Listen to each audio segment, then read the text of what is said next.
नमस्ते दोस्तों, आपका स्वागत है हमारे YouTube चैनल नौकर कैपिटल में। मैं हूं प्रतीक्षा। आज का हमारा टॉपिक है शॉर्ट टर्म ट्रेडिंग। दोस्तों, बहुत से लोग मार्केट में शॉर्ट टर्म ट्रेडिंग करना चाहते हैं, लेकिन कैसे करें वही एक सबसे बड़ा क्वेश्चन रहता है हमको। अभी शॉर्ट टर्म ट्रेडिंग में बेसिकली आपको समझना क्या है। अगर आप मेरे फंडे के हिसाब से देखोगे तो मैं एक सिंपल फंडा समझता हूँ कि शॉर्ट टर्म ट्रेडिंग यानी क्या हुआ। मैं ट्रेडिंग अकाउंट यानी कि मैं दुकानदार, और दुकानदार के अंदर मेरा एक डिमेट पड़ा हुआ है, वो मेरी दुकान है। ठीक है, अभी दुकान के अंदर मुझे क्या माल भरना है वही मुझे स्टडी करना है कि भाई बाजार में ऐसा कौन सी चीज़ें मैं भरूँ जिसके लिए मेरे दुकान में कस्टमर की लाइन लग जाए, यानी कि मैं जो भी माल लूँ वो मुझे वापस से बेचने को मेरे को चांस मिल जाए। अभी इसके अंदर हम जो स्ट्रेटेजी यूज़ करते हैं वही मैं आपसे आज शेयर करने वाला हूँ। अभी बेसिकली मैं इसमें ट्रेडिंग करते वक्त हम माइंड में क्या लगाता है कि आने वाला इवेंट कौन सा है। जैसे कि एक नॉर्मल दुकानदार है, आप जैसे हम मार्केट में देखते हैं सीजनेबल टाइप की दुकान रहती है। ठीक है, अभी सीजन दुकान में हम क्या देखते हैं, जब फेस्टिवल्स आते हैं तो उसके हिसाब से वो लोग दुकान में प्रोडक्ट भरते हैं। जैसे गणपति फेस्टिवल आता है तो उसके पहले उसकी प्रोडक्ट मिलना चालू हो जाता है, फिर नवरात्रि के टाइम पे प्रोडक्ट आता है, फिर दिवाली के टाइम पे प्रोडक्ट आता है, फिर क्रिसमस के टाइम पे। तो जैसे जैसे सीजन चेंज होता है उसकी दुकान पे वो प्रोडक्ट चेंज होते रहता है। सेम उसी तरह आपके डीमेट में भी आप शॉर्ट टर्म ट्रेडिंग जब करना चाहते हो तो आपको वैसी वैरायटी ऑफ प्रोडक्ट रखने पड़ेंगे। अभी इसमें सिंपल एग्जांपल अगर हम देखने चाहें तो क्वार्टरली रिजल्ट्स को आप फोकस कीजिए। हर 3 महीने के बाद क्वार्टरली रिजल्ट आता है। अभी जैसे कि जैन, फेब, मार्च, ये 3 महीने का जो क्वार्टर गया, लास्ट क्वार्टर, उसके नंबर्स आप आएंगे अप्रैल में। तो आपको प्रिडिक्ट क्या करना है कि मार्च के महीने में मुझे ये देखना है कि अप्रैल मंथ में जब फाइनली Q4 के नंबर्स आएंगे तो वो कौन सी कंपनीज है जिसके नंबर्स अच्छे आएंगे या फिर जिसकी कंपनी में ग्रोथ रहेगा। ये एक इवेंट मेरे पास है। सेकेंड थिंग, अप्रैल मई जून वो जो क्वार्टर है वो उस क्वार्टर में क्या सबसे ज़्यादा बिकेगा या फिर क्या प्रोडक्ट चल सकते हैं उस टाइम पे। अभी जैसे कि अप्रैल मई जून में हम देखते हैं कि समर सीजन पिक पे रहता है, तो समर सीजन पिक पे है तो सबसे ज़्यादा क्या बिकेगा, एसी, कूलर, फ्रिज, ये सारी चीज़ों की डिमांड रहेगी। तो ऑटोमेटिक आप उस कंपनीज पे फोकस कर सकते हो। अभी जैसे मैंने बात की क्वार्टरली रिजल्ट, तो Q4 के नंबर्स किसके स्ट्रॉन्ग आएंगे, तो ये जनवरी, फेब, मार्च, ये क्वार्टर सबसे ज़्यादा स्ट्रॉन्ग किसके लिए रहता है। तो आप देखते हो कि इंश्योरेंस कंपनीज के लिए क्वार्टर सबसे अच्छा रहता है, क्योंकि यहाँ पे सबसे ज़्यादा टैक्स प्लानिंग के टाइम लोग इंश्योरेंस प्रोडक्ट्स परचेस करते हैं। तो आप देखो कि यही कंपनी के स्टॉक्स के रिजल्ट भी अच्छे आएंगे।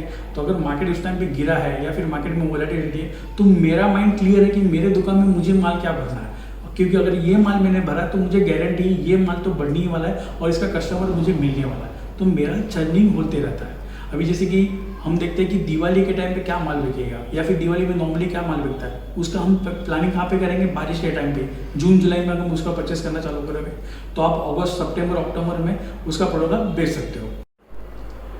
अब ट्रेडिंग करते वक्त आपको दुकानदार की मेंटेलिटी क्यों चाहिए, क्योंकि सिंपल लॉजिक है। अब एक सिंपल एग्जांपल ले लो आप। अगर आपको रेनकोट लेना है तो एज ए कस्टमर आप रेनकोट कब लोगे, जब बारिश गिरेगी तब आप रेनकोट लेने जाओगे, बराबर है। लेकिन एक दुकानदार रेनकोट कब लेने जाता है, वो ऑब्वियसली समर में उसको बुकिंग कर लेता है, क्योंकि उसको मालूम है बल्क में उसको माल लेना है, फिर बाद में उसको डिस्ट्रीब्यूट सेल करना है। जब बारिश गिरेगी तो कस्टमर आएंगे उसके पास से माल बेचेंगे। तो सिंपली आप आपके डीमेट में जो माल भर रहे हो वो आप लाइफ टाइम के लिए रखने नहीं भर रहे हो, आपको भी उसके लिए कस्टमर चाहिए, बराबर है। आप एक दुकानदारी हो कि भाई मैं कहीं से माल उठा रहा हूँ और फिर वो माल मुझे उसको बेचना है। तो जब कोई चीज़ मुझे बेचनी है तो मुझे ऑब्वियसली टाइम के पहले लेना है। तो बहुत बार हम ऐसे देखते हैं कि मैं जब Q4 के कोई भी क्वार्टर के रिजल्ट्स आते हैं तो बहुत बार ऐसा होता है कि नंबर्स तो बहुत अच्छे हैं लेकिन वो स्टॉक उस टाइम गिर गया।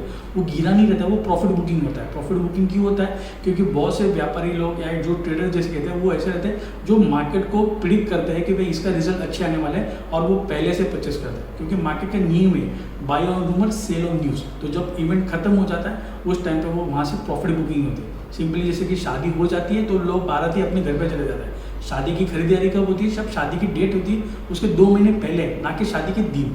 ठीक है, तो सिंपली हमको दिमाग भी उसी हिसाब से लगाना है कि हम दुकानदार है, हम ट्रेडर है, और अगर मैं ट्रेडर हूँ और डीमेट मेरी दुकान है तो मेरे दुकान में वो माल पहले भरना चाहिए जो माल की डिमांड 2 दिन के बाद या 2 हफ्ते के बाद या 2 महीने के बाद आने वाली है। तो ऑटोमेटिक मुझे प्रॉफिट मार्जिन मिलेगा और बहुत जल्दी मिलेगा। ऐसा भी नहीं कि अगर सोचो मैं अगर मैंगो की दुकान डाल रहा हूँ तो मैं दिसंबर महीने से मैंगो, मैं आपको जून महीने से मैंगो भरना चालू करूँ क्योंकि जनवरी में बिकने वाला है, तो टाइम फ्रेम मेरा बढ़ जाता है ऑब्वियसली।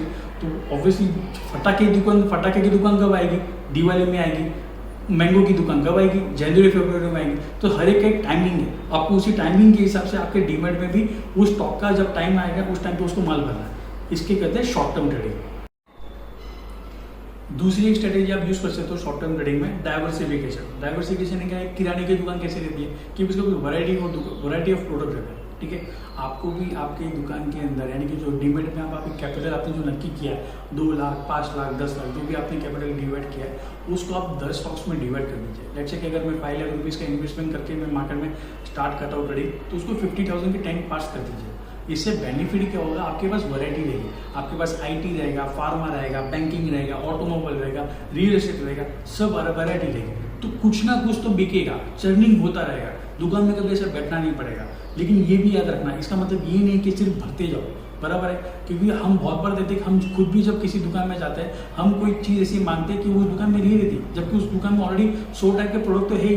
तो होता है कि कस्टमर दुकानदार को बोलना पड़ता है कि हमारे पास माल नहीं है। तो वैसा होगा भी कि आपके दुकान में आपके डीमेट समझो 10 स्टॉक्स पड़े हुए, तो वो 10 स्टॉक किसी दिन चुपचाप बैठे रहेंगे और 11वां स्टॉक चलता रहेगा। इसका मतलब ये नहीं कि वो 10 स्टॉक खराब है। आप वेट कीजिए, आपका अपॉर्चुनिटी आएगा, आपका चर्निंग टाइम आएगा, आपका प्रोडक्ट बिकेगा और आपका चर्निंग चलता रहेगा। तो डाइवर्सिफिकेशन बहुत इंपॉर्टेंट रहेगा। और डाइवर्सिफिकेशन में वो 2 चीज़ का ध्यान रखनी है, एंट्री और एग्जिट। और एंट्री और एग्जिट में हमको भी जैसे कि फॉर एग्जाम्पल जैसे मैंने बताया कि दुकानदार क्या करता है कि वैरायटी ऑफ प्रोडक्ट रहता है, वैरायटी ऑफ प्रोडक्ट उसको मालूम क्या पड़ता है कि भाई कौन सा प्रोडक्ट दुकान में चला, कौन सा प्रोडक्ट नहीं चला। अभी जो नहीं चल रहा है उसको वो दुकानदार भरेगा क्या, नहीं भरेगा। लेकिन हम ट्रेडिंग में क्या करते हैं कि जो स्टॉक नहीं चला, समझो मैंने कोई स्टॉक 100 रुपये में लिया है, उसका भाव गिर गया 80 हो गया, स्टॉप लॉस तो मैंने लगाया नहीं, आदत से मजबूर है। लेकिन अगर वो 80 हो गया तो मैं क्या करता हूँ, उसको एवरेज करते हैं, फिर वो 80 में लेते हैं, फिर वही स्टॉक 60 रुपये होता है और एवरेज करते हैं। तो क्या होता है, एक ही दुकान उस दुकान में आप वही प्रोडक्ट भर रहे हो जो प्रोडक्ट नहीं चल रहा है, लेकिन क्यों भर रहे हो वो पता नहीं, सिर्फ इसलिए भर रहे हो क्योंकि वो गिर रहा है। तो मेरे को बताओ कौन सा दुकानदार ऐसा है कि जो माल बिक नहीं रहा है उसको वो भरते ही जा रहा है, भरते ही जा रहा है, भरते ही जा रहा है, फिर आखिर में क्या जा रहा है, भरते ही जा रहा है, फिर आखिर में क्या कहते हैं, शेयर बाजार में लॉस होता है। लॉस होगा ही नहीं मेरे भाई।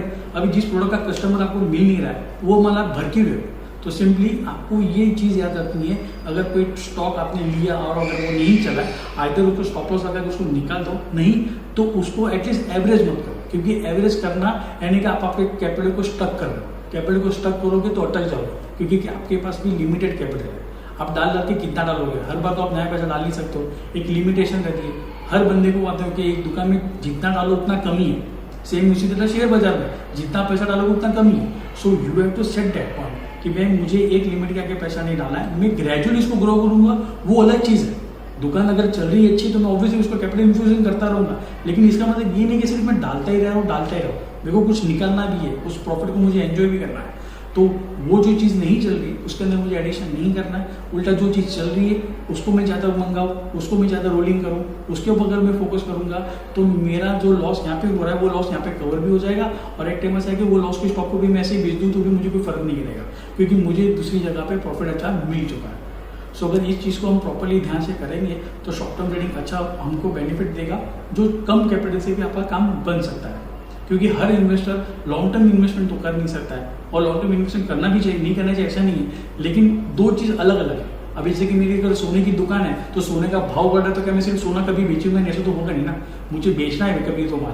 तो वो चीज़ अलग होगी, एक ट्रेडिंग अलग हो गया और इन्वेस्टमेंट अलग हो गया। So when we are talking about trading, then trading के लिए आपको पूरा स्ट्रेटेजी अलग रखना पड़ेगा। And then you are talking about investment, वहाँ पे आपको पूरा स्ट्रेटेजी पूरा अलग रखना पड़ेगा। वो दोनों डीमेट ही आपको अलग रखने पड़ेंगे। दोनों डीमेट आप मिक्स करोगे तो आप अटक जाओगे। सो ये थी हमारी स्ट्रेटेजी जो हम नॉर्मली शॉर्ट टर्म ट्रेडिंग के लिए यूज़ करते हैं और हमारे क्लाइंट को हम सजेस्ट करते हैं। आशा करता हूँ आपको ये चीज़ आपको पसंद आएंगी और आपके लिए हेल्पफुल होगी। अगर आपको ये आज का हमारा वीडियो अच्छा लगा प्लीज़ उसे लाइक कीजिए, शेयर कीजिए, हमारे चैनल को सब्सक्राइब कीजिए। आप हमें टेलीग्राम चैनल पे भी फॉलो कर सकते हैं, लिंक मैंने नीचे शेयर की है। दोस्तों आज के लिए इतना ही। दोस्तों फिर से कोरोना के केसेस बढ़ रहे हैं, प्लीज़ अपना ध्यान रखिए, मास्क पहनिए, सैनिटाइज कीजिए, स्टे सेफ, स्टे इन्वेस्टेड। धन्यवाद।